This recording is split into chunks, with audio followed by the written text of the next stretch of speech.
All right, guys, we're live. Coming up, Brett Kavanaugh accused her to testify at the hearing on Monday for the Senate.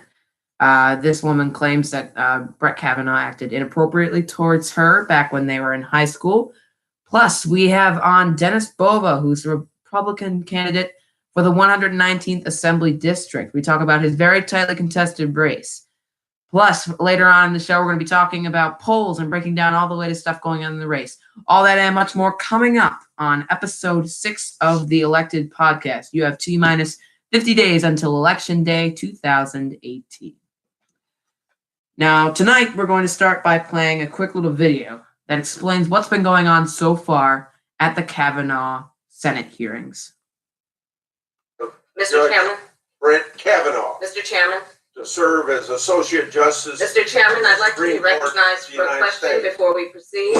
Mr. Chairman, 42,000 pages of documents that we have not had an opportunity to review or read or analyze. This committee, sir, is a violation of even the values I've heard you talk about time and time again. The ideals that we should have. What is the rush? What are we trying to hide by not having the documents out front? What is with the rush? What are we hiding by not letting those documents come out? Sir, this committee is a violation of the values that we as a committee have striven for, transparency. We are rushing through this process in a way that is unnecessary. I did that for the rest of the show. Would that bother some of you? See, this is what's kind of been going on for the entire Kavanaugh hearing. The Democrats have been trying to delay while they say things about documents and whatnot. Really, this is about politics. This is about partisan politics getting in the way of the president's duty to appoint new Supreme Court justices. But to be fair, back in 2016, when Barack Obama tried to nominate Merrick Garland, the Republicans delayed that hearing and refused to even sit down with the Supreme Court nominee that Obama had put forward. However, this is a different situation. We don't have sort of a lame duck president excuse. The president still has at least 2 more years in office, along with the fact that Republicans were out front and doing it. They weren't saying that they were, trying to go along with the process. They said, look, we're not going to sit down with them.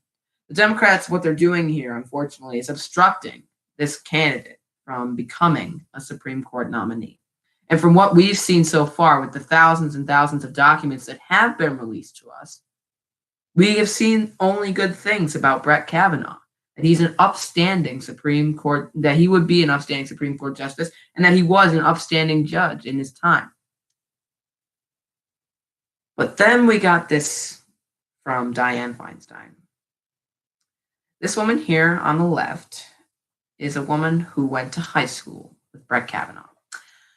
Now, according to this woman, Brett Kavanaugh was at a party where he got drunk and he acted inappropriately towards her at a party in high school. Now, women who went to high school with Kavanaugh have stated that as long as they knew him, he's been a gentleman. And it seems like this was a one-off incident if it in fact happened.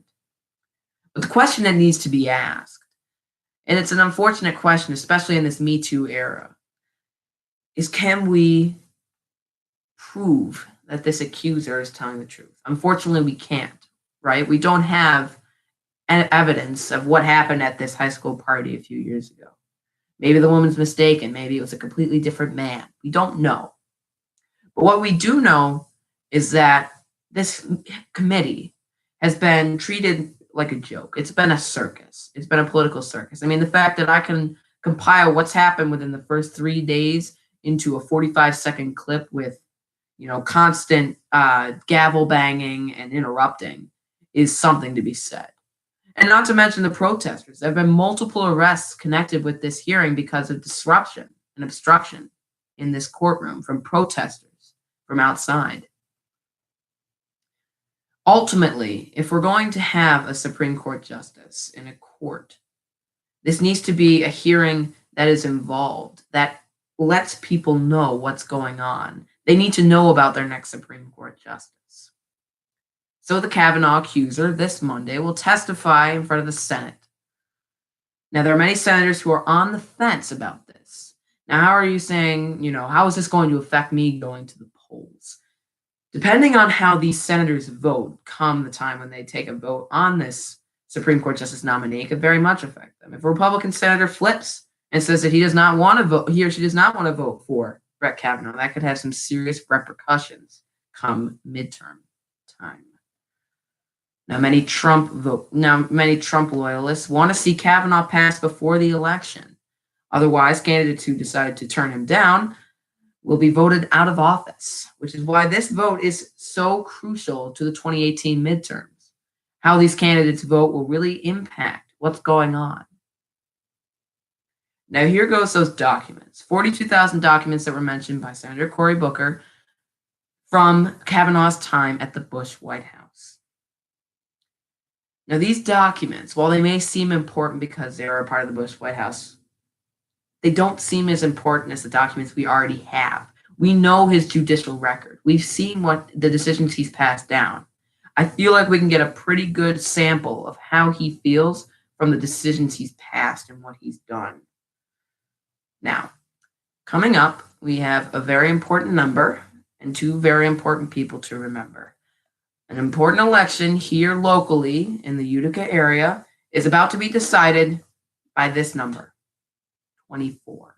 When we return, we're going to talk all about it and why this number may be most important in filling a very important seat in our state government in Albany. Plus, we're going to be talking about the latest polls in the Senate races, and we're going to be talking to the candidate who may have won this race for the 119th Assembly District.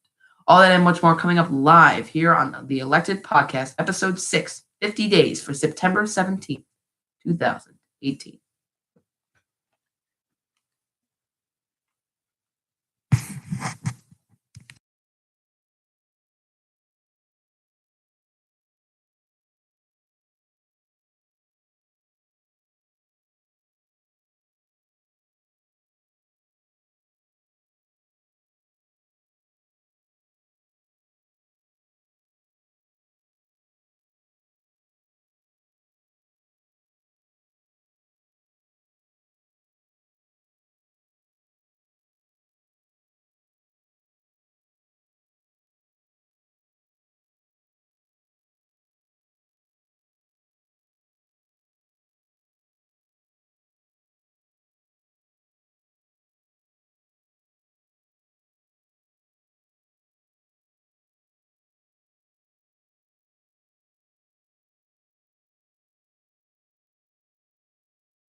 Welcome back, everyone, to the Elected Podcast for episode 6, 50 days for the week of September 17th, 2018.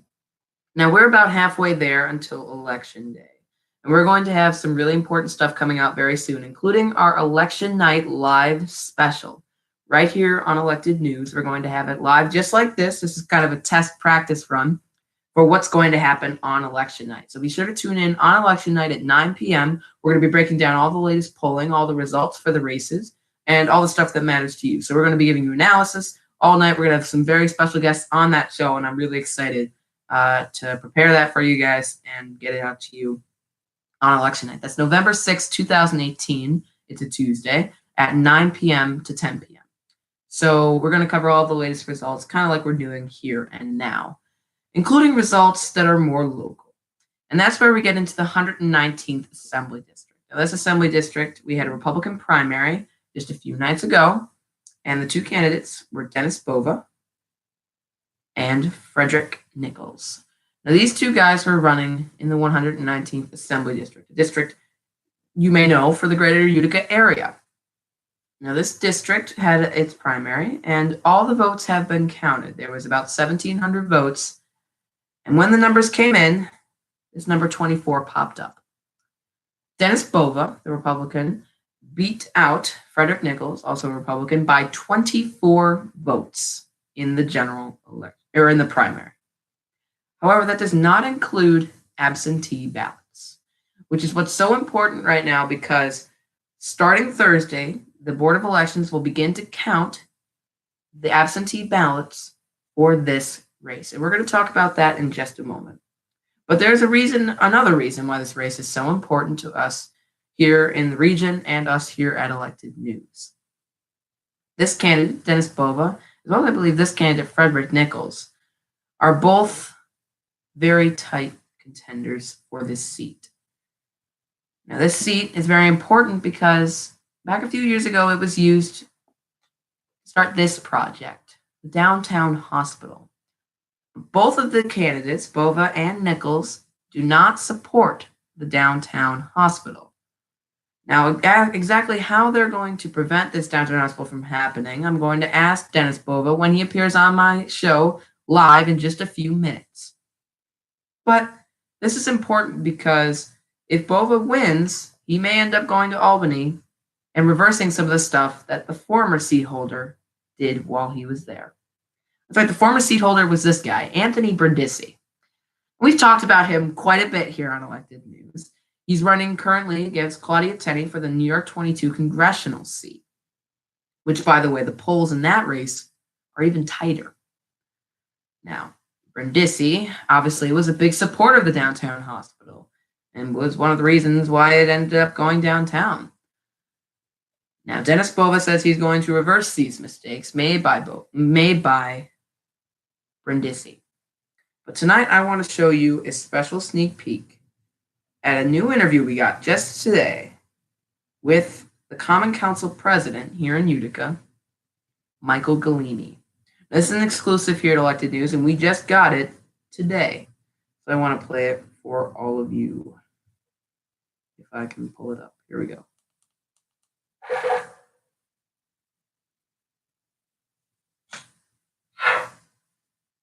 And the reality is, I'm still sticking with the fact that we should be holding people accountable to the process.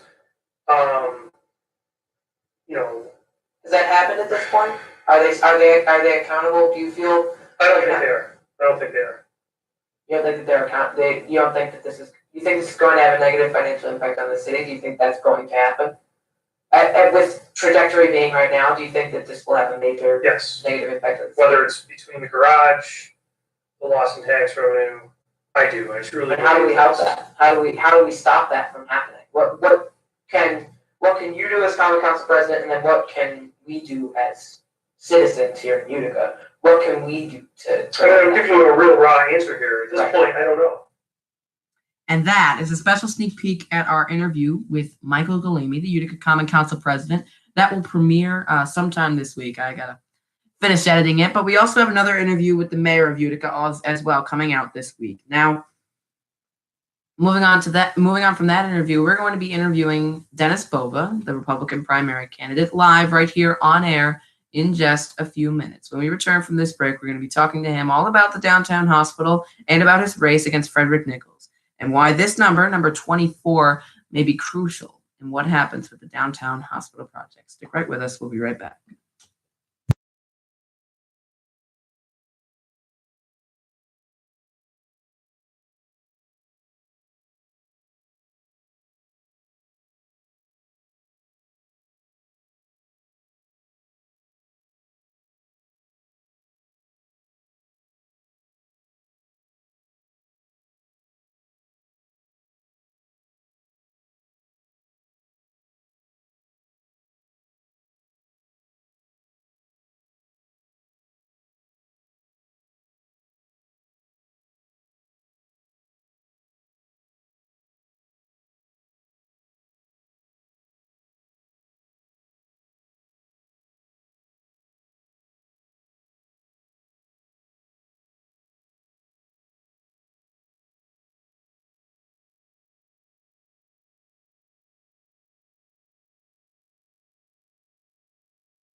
Welcome back to the Elected Podcast. Now, just before the break, I was telling you about this number 24, which may decide what happens in the downtown hospital project.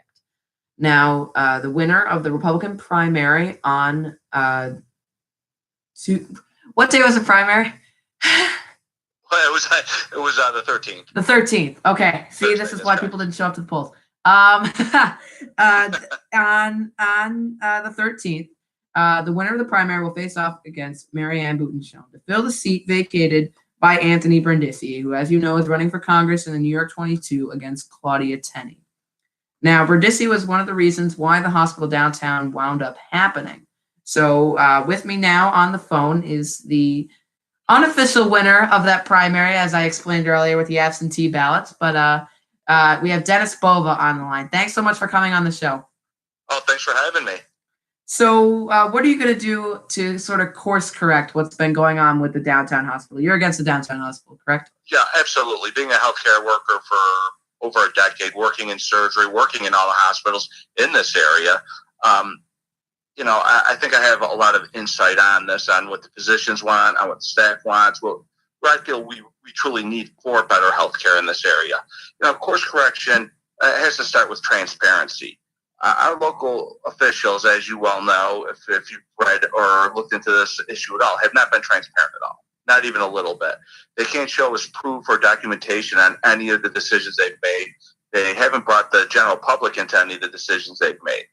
So the first step would be, let's look at how everything is exactly written.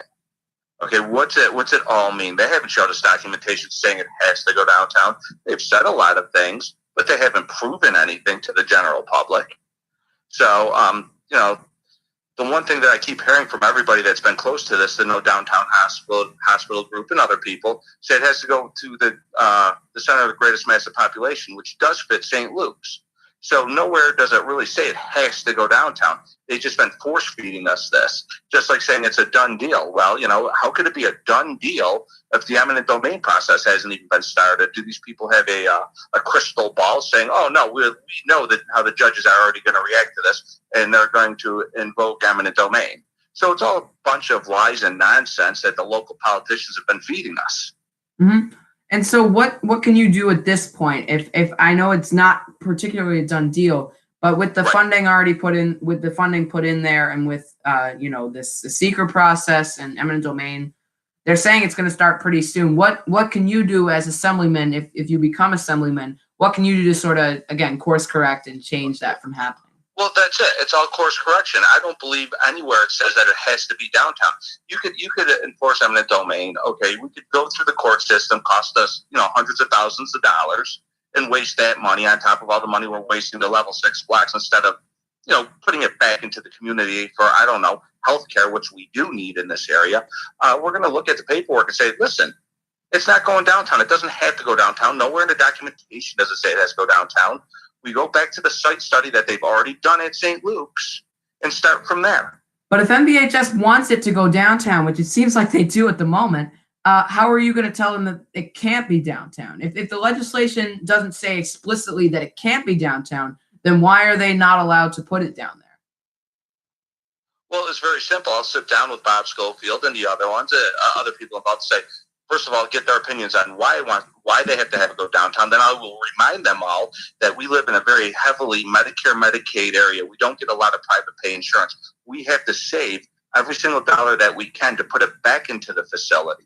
So my question would be to them, why do you want it downtown when we're going to waste millions of dollars on leveling 6 blocks when it's much cheaper to build it at St. Luke's? I want to hear an answer from them on that, first of all. And second of all, why do you want to waste hundreds of thousands of dollars enforcing eminent domain when, once again, we could put it back into the facility at St. Luke's? I'd want to hear that answer first, which I'm pretty sure they won't have a good answer, because there is no good answer to waste good money that we need so desperately in this area for healthcare.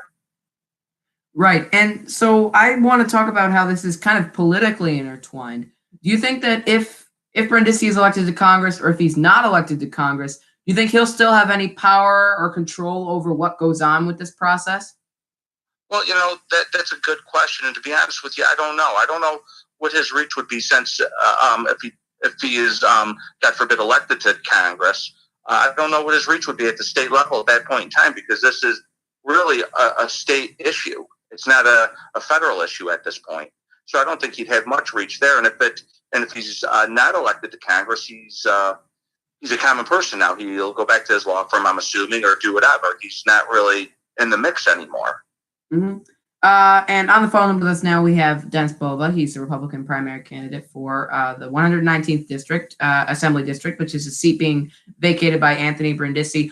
I want to talk about the governor's race that's going to be going on this year as well. Do you have a candidate that you have endorsed for governor with Mark Molinaro? Honestly, not yet. No, I've been watching Mark Molinaro, and I did go to a fundraiser he had at Harts Hill here locally, and I liked a lot of what he had to say. I've been so busy with my race right now, and I haven't really looked into it enough to say, yeah, he has my endorsement, but I will say I like a lot of what he had to say. He came across very positive, very genuine, and those are traits that I do look for in a leader, somebody that can lead our great state. I liked how he talked about his family a lot. He had a lot of moral compass, but I want to see, look into the issues a little bit deeper and see where he stands on other things as well. Yeah, and then last week, or last episode on the show, we had on Larry Sharp, who's the Libertarian candidate for governor, and he's also very anti-hospital. Would you consider supporting a Libertarian candidate? Yeah, you know what? I actually met Larry Sharp also, and I watched him give a speech down there at Brett Turrett's place, and I liked a lot of what he had to say also. Yeah. Both guys are bringing a lot to the table. I think their hearts and their minds are in the right place, which is what we really need back in government, especially in local government. So, yeah, I would consider it, but I really, I'd have to look into both gentlemen a little bit deeper before I could give an endorsement on either one of them. Right. And also Albany, there's a serious issue with corruption, of course. Oh, my God. Yes. So what would you do if you end up being elected to the assembly? What would you do to sort of work with your Democratic colleagues to try and end this sort of corruption, but also, work really hard to get your agenda out there? Because a lot of the Republicans that are in the assembly are silent. I mean, you don't hear anything from them because, sometimes the Democrats will use them, for political leverage. But what are you going to do to stand out and make yourself different from the Republicans who are currently in the assembly?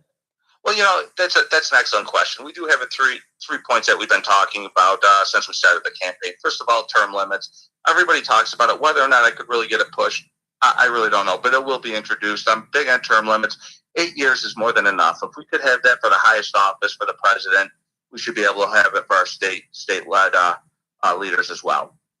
The second thing that we're really putting together and kind of pushing very hard is for any statewide health position like governor, we want to go more to electoral college style, where it's not done off population, but maybe off counties or off square miles, to where each certain location will have one vote, just like we do kind of for the president, Right. but a little bit different. What that does is it evens the playing field. It's not just these guys, being heavily in the city and pushing the city's agenda. They're going to be forced to look at the whole state. And one of the third things we're really looking at, and this is just a great idea to bring people back in the government, as I've been campaigning and going out and talking to people, they seem very disengaged. They feel like their say doesn't really matter. Nobody's looking out for them. On major issues, what we want to do is come up with a polling style system. If you're a registered voter, it doesn't matter what you're registered, you're going to get a PIN number. Any major issue that I'm voting on, you're going to be able to sound off on. You put in, you can either log in or call in. You put in your PIN number. You say, yes, I want this. No, I don't want this. Or 3, I'm really indifferent. I don't care either way. And we're going to look at those numbers, and that's going to guide my decision in Albany. That gives people the power to say, hey, listen, my voice is being heard. Mr. Bova's listening to me down there. It kind of puts our constituents back in control of what should be their government, and what I should be is their voice. So that's one of the third things we're going to do. And what that also does is it not only does it hold me transparent to my constituents, people in Albany know, hey, listen, he's going to do what his people want him to do, and that's how he's going to vote. So if you do this for me, I'll do this for you. It's kind of off the table at that point. Right. And before I leave you here, if you win this primary, which you're up by 24 votes now, and they still have to count the absentee ballots, that's going to start on Thursday. You will face off against Marianne Boutenshon. Do you have any words for your opponent? No, not really. That's an excellent question. Not really. It's she's going to run a tight race. I'm going to run a tight race, and at the end of the day, hopefully, we'll put a Republican in that seat. We'll get some moral compass back to Albany. I'm not politically connected as much as her, so hopefully, the people get out and vote, and they see the sincerity, and we get their voice heard back in Albany again. Right. Well, thank you very much for coming on the show. I really appreciate it.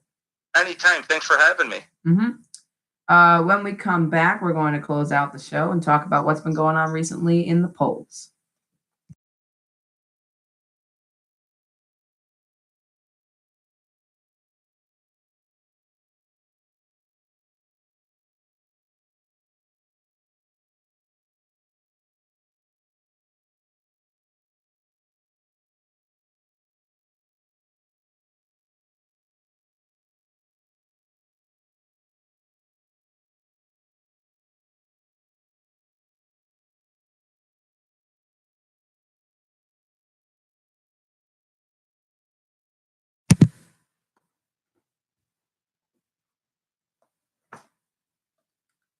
One more thing here before we go. Down in Texas, there's a very hotly contested race between this guy, Beto O'Rourke. Now, Beto O'Rourke has got some Republicans very nervous because he's currently running against Ted Cruz.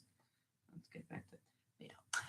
Beto O'Rourke has been running a very strong campaign down in Texas, and some of the polls are showing him leading or very, very close to Ted Cruz in a state that's normally mostly Republican. Now, many top Trump advisors and aides say that Ted Cruz could lose this crucial Senate race, which is very important to Republicans because they need to keep control of the Senate. Now, Ted Cruz has gone on the record as saying that he does not support Beto O'Rourke, but Beto O'Rourke has been making the rounds recently on all the talk shows, and including the Late Night Show, and including the Late Show with Stephen Colbert. Now, the Republicans are so worried about this, in fact, they bought ads on the Late Show, which Colbert responded to on air. Here's how scared Ted Cruz is of Beto O'Rourke. He bought ads on my show tonight to counter his interview. I assume it's for Cruz's campaign and not for his patented line of reptile moisturizers, Cruz's Oozes. No more dry leg, Johnny Iguana. And Cruz does seem moist all the time. That was our one more thing. Thank you very much for watching this podcast. I really appreciate it. If you enjoyed the live stuff, be sure to hit it with a like and comment below, and be sure to subscribe to the channel. It really means a lot to us. A special thank you to Dennis Bova for coming on the show tonight. I really appreciate it. When we come back, next week, we're going to have him on the show again to talk about whether or not he won or lost the primary. We don't know right now. But I really appreciate him coming on the show tonight. I really appreciate everybody watching the show. Thank you very much for watching. Be sure to subscribe, like, comment, and share. We're going to be live on election night, November 6, 2018 at 9 p.m. We're going to be breaking down all the results and analysis regarding the polls that night. And that's Ted Cruz. I'm Luke Radel. Good night from Elected News Headquarters.